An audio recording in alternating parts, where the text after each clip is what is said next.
A gente vai mudar de assunto, mas é um pouco. Dá para fazer a relação aqui, falando de saúde, dá para falar de pandemia, esse assunto que a gente vai tratar aqui também, já para tirar algumas dúvidas. Estamos no Março Roxo, que é a campanha dedicada à conscientização quanto à epilepsia, principalmente para combater o preconceito que ainda existe em torno da doença. A gente vai conversar sobre isso aqui no Bom Dia Doutor e estamos recebendo o neurocirurgião Tiago Rocha, especialista no tratamento da epilepsia.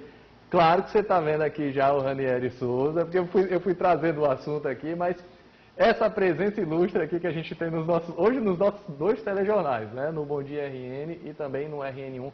Mais tarde, a gente aqui nessa jornada dupla, Ranieri. Tudo bom? Bom dia. E aí, Murilo, bom dia para você, bom dia para quem está acompanhando aqui a Inter TV. Já vamos começar com esse quadro que bomba aqui no nosso WhatsApp, que é o Bom Dia Doutor. Se você tem alguma dúvida, alguma pergunta, você já pode mandar no 98856-1836. A gente vai repassar aqui para o especialista, falando hoje, então, de epilepsia, Murilo. Epilepsia. Pois é, eu disse que a gente ia tratar dos dois assuntos, que acho que é uma pergunta que nesse momento é interessante, doutor. A gente vive a pandemia da Covid-19 e a gente sabe que ela tem comportamentos diferentes para quem tem determinadas comorbidades, quem tem problema cardíaco, hipertensão, diabetes. Em relação à epilepsia, existe um perigo maior, algum tipo de agravamento? Esse paciente corre mais risco se contrair a Covid-19? Bom dia. Bom dia Murilo, bom dia Ranieri, bom dia telespectadores da ITV Cabugi. De maneira geral, não. Mas os pacientes que têm epilepsia muitas vezes estão associados a outras comorbidades. E isso nos preocupa bastante nesses casos. Além dos casos refratários, onde qualquer febre, qualquer infecção pode encadear um status de crise epilética. Para a gente entender, o que é epilepsia, doutor? A gente normalmente sabe da consequência, né? Aquela consequência mais evidente e mais assustadora para quem tem, para os familiares, é a convulsão, que é exatamente esse momento que a pessoa pode se machucar, que pode ter algum tipo de agravamento. Mas o que é que provoca a epilepsia? A convulsão, na verdade, é um tipo só de epilepsia, né? Existem vários tipos de epilepsia. Inclusive, o paciente ele pode ter uma crise epilética e não ter convulsão. Diversos fatores podem desencadear as crises epiléticas, né? Desde alterações estruturais cerebrais, como esclerose hipocampal, displasias cerebrais, tumores, AVCs. Então, existem vários fatores que podem desencadear o paciente ser portador de epilepsia. E a epilepsia, na verdade, é caracterizada por descargas elétricas anormais cerebrais. O nosso cérebro ele tem um ritmo fisiológico normal e quando há uma perturbação desse ritmo fisiológico normal, acontecem as crises epiléticas.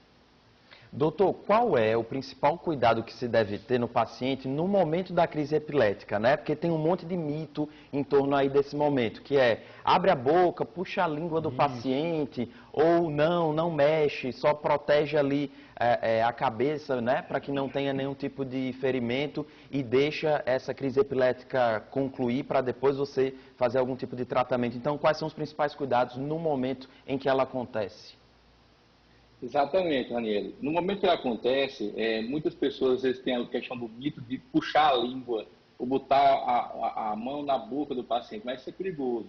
Então, na verdade, quando o paciente tem uma crise epilética, a gente tem que virar ele de lado, proteger a cabeça, né? O virar de lado é para ele não broncoaspirar saliva, não broncoaspirar vômito e esperar a crise passar. A crise ela dura em média de 3 a 5 minutos. Então, esse é o procedimento correto, é proteger o paciente no momento da crise.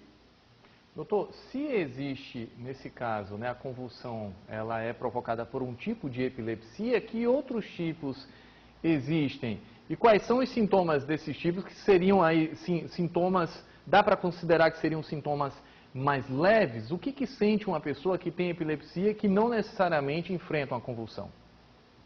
Muitos pacientes, eles têm as chamadas crises focais, né, que elas podem ser perceptivas, né, quando o paciente está tendo a crise, ele percebe a crise, e às vezes ela pode ser desperceptivas, quando ele não tem consciência da crise. Então, esses sintomas, eles variam muito de acordo com a localização da região cerebral onde está acontecendo a descarga epilética. Então, se a descarga epilética está acontecendo na região motora que controla a movimentação, o paciente ele vai ter espasmos motores, né?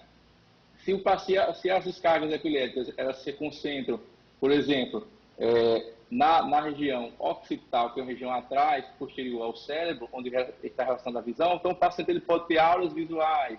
Então, a epilepsia, a manifestação clínica, ela vai de acordo com a região cerebral onde está acontecendo a descarga, né? Doutor, a gente está falando desse mês, né, da campanha do Março Roxo, em torno aí do preconceito também que se tem essa doença, não só essa doença, né, Murilo, mas todas aquelas outras ligadas à psiquiatria, à neurologia, ainda há um tabu na sociedade. Tem uma pergunta aqui da Leda, que é importante a gente esclarecer. Ela disse que o filho toma um medicamento, eu vou falar aqui, é o Gardenal, e ela disse que ele tem autismo e também foi diagnosticado com epilepsia. Ela quer saber se ele vai ter que tomar o remédio para o resto da vida ou se em algum momento esse medicamento vai ser suspenso. E eu falei isso justamente porque muitas vezes o medicamento que se toma está muito atrelado a esse preconceito, né, doutor? Exatamente. Até hoje a gente vê, né, em pleno século XXI, falar de Gardenal, que é para pessoas que têm problemas mentais. Isso não tem nada a ver, certo? O Gardenal, que é a substância que é o fenobarbital, é um fármaco, inclusive o fármaco mais antigo que a gente utiliza para epilepsia, né? Então, a gente vê até hoje em dia essa questão do Gardenal, né, sendo associada a problemas mentais. Então, isso é fruto da má informação e do preconceito. Em relação à pergunta dela, né, esse caso dela tem que ser avaliado, né, e visto em consultório, né, e ver se realmente esse paciente ele pode ou não, no futuro, retirar essa medicação. Doutor, dá para dizer, e aí é óbvio, né? Cada caso é um caso, essa máxima que a gente vai conhecendo, né? Dá para dizer que para alguns casos, ou para grande parte dos casos, é possível, com tratamento, com monitoramento, ter uma vida normal? Por exemplo, epilepsia, dá para controlar com hábitos saudáveis, alimentação saudável, exercício físico? Existe essa relação? Sim, com certeza, Murilo. Inclusive, 70% dos pacientes, eles controlam com medicamentos. A gente tem os pacientes que são refratários, que são os 30%, que eles tomam 2 ou mais medicações e não apresentam o controle adequado das crises. Então, na maior parte dos casos, a gente consegue, só com tratamento clínico, controlar. E nos casos refratários, geralmente a gente avalia a possibilidade de cirurgia. E os outros, esses fatores que você citou, é muito importante, né? O exercício físico, o paciente dormir bem, se alimentar bem. Então, tudo isso leva a um controle também adequado das crises. Tem uma pergunta aqui do professor Yuri, de Caraúbas. Ele diz que a avó tem 92 anos e sofre de epilepsia. Ele quer saber se existe alguma medicação natural, até nesse que o Murilo estava dizendo, né? Alguma medicação natural que ajude aí no tratamento da doença. Realmente não, né? No caso do idoso, a gente assim, é acostumado a achar que a epilepsia é uma doença mais de criança, né? Ela tem uma incidência, né, de novos casos na faixa mais jovem, de fato, na faixa adulta ela cai essa incidência e na faixa idosa, né, dos pacientes de maior idade, ela volta a aparecer na população. Então, nesse caso, realmente o tratamento, se ela é diagnosticada de fato com epilepsia, o tratamento ele é farmacológico. Doutor, É um tratamento medicamentoso. Aproveitando que a gente está ainda meio devagar, né, mas está recebendo vacinas, estão chegando aí para os idosos e teve esse caso aí dessa senhora, né, que tem epilepsia e que já é idosa. Alguma preocupação em relação ao paciente com epilepsia e vacina contra a Covid-19 ou qualquer outro tipo de vacina? Porque já tem alguns idosos que são mais receosos, tomar vacina, vai lá, mas diz que está com um pouco de medo, mas toma a vacina. Para o paciente com epilepsia, tem algum tipo de interação, algum cuidado que se precisa ter depois dessa aplicação? Olha, com relação à vacina, todos os pacientes com epilepsia podem tomar vacina, né? Na verdade, não existe nenhum impedimento para isso, né? A recomendação, né, que a Liga Brasileira de Epilepsia dá é aqueles pacientes que têm sensibilidade a ter crises após febre. Então, muito paciente ele tem febre e às vezes a reação vacinal pode levar a isso e às vezes ele apresenta um crise. Então, o único cuidado é esse daí.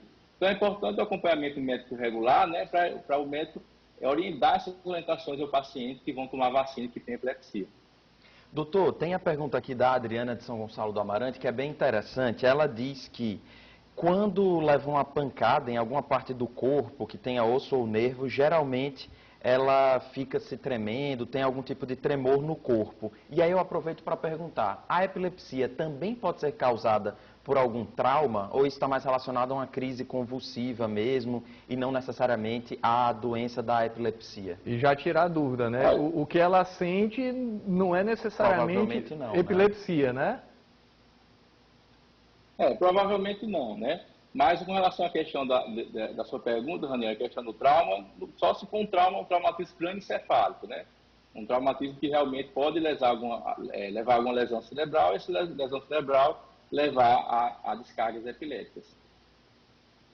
Tem outra pergunta aqui, né, para a gente saber aí dessa periodicidade dessas crises epiléticas. A Marina, daqui de Natal, disse que o marido dela teve 2 casos num período de 10 anos. Isso se caracteriza, então, epilepsia, ou essas crises têm que ser mais frequentes para que aconteça o diagnóstico da doença? O diagnóstico da doença, né, a Liga Internacional contra a Epilepsia, ela fala que o diagnóstico da doença é quando o paciente ele tem 2 crises epiléticas não provocadas com intervalo maior do que 24 horas. Então se ele tem 2 crises epiléticas com intervalo maior do que 24 horas, ele pode ser considerado com epilepsia. Então, nesse caso de 10 desde anos... Desde que não sejam provocados. O que seriam provocados? Abuso de álcool, drogas. Então, seriam nesse sentido. As crises, se não for provocada, o paciente, muito intervalo maior que 24 horas, o paciente ele pode ser considerado com epilepsia. Então, nesse caso de 10 anos com 2 casos, a Marina e o marido podem ficar tranquilos com relação à epilepsia, não é o caso, Ela né? não chegou a citar tratamento, né? Se ele faz algum tipo de tratamento, né? Teria que... Por exemplo, doutor, com o tratamento adequado, com tudo sob controle, isso pode acontecer, a pessoa passar vários e vários anos sem ter nenhum episódio? Pode sim, né? Principalmente aqueles casos da epilepsia do lobo temporal. A epilepsia do lobo temporal, a história é exatamente essa, Murilo. O paciente, ele começa na infância com as crises que a gente chama, né, focais desperceptivas, né? E aí ele pode passar um período silente, um período de vários anos sem ter crises, e quando é na fase adulta, voltar a essas crises. Então, a epilepsia do lobo temporal, ela pode ter essa característica de o paciente ele passar vários anos sem ter crise. Doutor, eu lembro de uma maneira até muito forte, porque eu era criança na época, eu tenho parentes que enfrentaram a epilepsia, que trataram a epilepsia. Eu cresci numa época que havia filmes sobre isso e havia muitos tabus e realmente um certo preconceito. As pessoas olhavam de um jeito meio religioso, meio supersticioso, a questão da convulsão. E esse mês ele trata também sobre isso, né? Desmistificar, conscientizar, não é nada religioso, não é nenhum problema que a pessoa tem lá ou coisa semelhante. A gente está falando de um problema físico com tratamento que passa também pela família, pela compreensão, por essa ajuda que vem das pessoas que estão próximas, não é isso? Exatamente, Murilo. Então, nesse mês roxo, né, a gente visa promover ações, no caso, infelizmente, em função da pandemia, serão virtuais, de maneira a levar conhecimento, né, e diminuir esse preconceito, né, e esse tabu, esses estigmas que ainda acontecem com essa doença. Doutor, o Marco Antônio de Mossoró está falando com relação à medicação. Ele disse que há vários anos, ele toma, por exemplo, o Gardenal, que a gente até citou aqui já, desde os 16 anos, hoje ele tem 58, e já há 6 que ele não tem mais crise epilética. Como é que acontece, ou se isso pode acontecer, né, que é o desmame do medicamento? Ele pode parar de tomar o remédio? De que forma esse processo pode acontecer? Isso aí tem que ser bastante individualizado e com bastante cautela, né? A gente fala que a epilepsia ela é resolvida quando o paciente ele tem 10 anos sem ter crises, né? Dos 10 anos, 5 anos sem medicamento. Então, assim, na verdade, esse desmame ele tem que ser com bastante cautela, de forma gradual, com eletrocefalogramas seriados. Então, é uma coisa que tem que ser bem individualizada, né? Ainda sobre medicamento, né? Esses medicamentos envolvem aí muitas dúvidas. A Jaqueline, de Parnamirim, diz que o filho já faz uso há 2 anos de Depaquene e carbamazepina. Ela quer saber se essa mistura, né, o uso prolongado desses 2 medicamentos, pode deixar sequelas no filho, doutor. Ela falou a idade do filho? 8 anos. 8 anos, então período de desenvolvimento dele também, né, doutor? Aí, outros tipos de cuidados com o uso desses medicamentos, o que se orientaria? Na verdade, sequelas não, né? Mas, assim, essas medicações, elas podem sim ter alguns efeitos colaterais, né? Mas sempre é importante levar em conta o risco-benefício. O benefício de usar essas medicações de controle da crise supera esses riscos de eventuais efeitos adversos.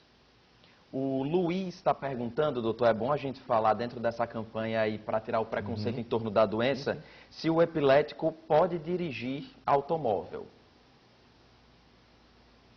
Bom, o Detran, ele fala com relação a um ano sem crises, né? Tomando a medicação de maneira regular e um ano sem apresentar crises.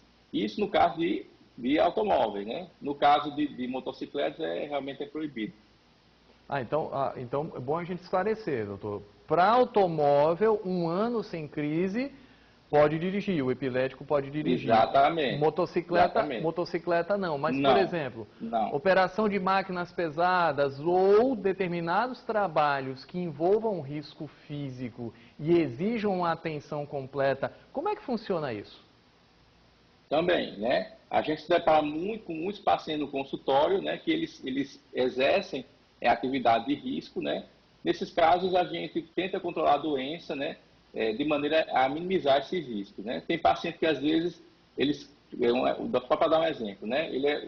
Pode ser caminhoneiro, né, o motorista, e que tem epilepsia. Então, sempre a gente orienta nesses possíveis riscos, né, para tentar minimizar eventuais acidentes. Doutor, sobre o diagnóstico, o senhor falou que é mais comum acontecer a epilepsia na fase de criança, né? O José Marconi, de Ceará-Mirim, disse que com 37 anos teve uma convulsão e aí foi diagnosticado com epilepsia. Então acontece também, apesar de ser menos comum, esse diagnóstico já na fase adulta e depois até em idosos. Deixa eu até aproveitar a pergunta dele, do Marconi, doutor, porque assim, o senhor explicou que existem tipos diferentes de epilepsia. O caso dele pode ter evoluído, se agravado ao longo do tempo, ele já teria antes, mas com sintomas mais leves, e aí a convulsão apareceu num segundo momento na vida dele? Isso pode acontecer? Eu acredito que não, Murilo. Eu acredito nesse caso, porque assim, a gente tem um pico de incidência mais baixo no adulto, né? No adulto não é tão comum como na criança e na faixa e nos idosos também. Mas, assim, eu acho que esse caso ele tem que ser bem avaliado, né? E com certeza, acho que não é um fato dele ter agravado, na verdade, a doença, né? É isso. O doutor Tiago Rocha, que é neurocirurgião, falando aqui com a gente sobre o Março Roxo, que é um mês de conscientização. Essa é a próxima entrevista que a gente vai conferir daqui a pouquinho. Acabou que caiu a nossa ligação aqui, mas agradecer. O doutor está aqui ainda. Não, o doutor está aqui, né? Despedir, Tiago Rocha voltou para cá. Doutor, agradecer aqui esse momento que o senhor tirou do seu tempo aí para conversar com a gente. Conscientização sobre epilepsia, Março Roxo é um mês de campanha aí para a gente falar sobre isso. Não apenas para as famílias, para o paciente, mas para que todo mundo conheça mais dessa doença, possa ajudar a enfrentar o preconceito em torno dela. Doutor, muito obrigado. Bom dia para o senhor. Obrigado, Murilo. Obrigado, Ranieri. É sempre um prazer, né, poder ajudar, né, e poder transmitir mais conhecimentos, né, para a gente tentar reduzir o preconceito e os estímulos dessa doença. É isso aí. Muito obrigado, doutor. Bom dia, bom trabalho. Isso. Obrigado.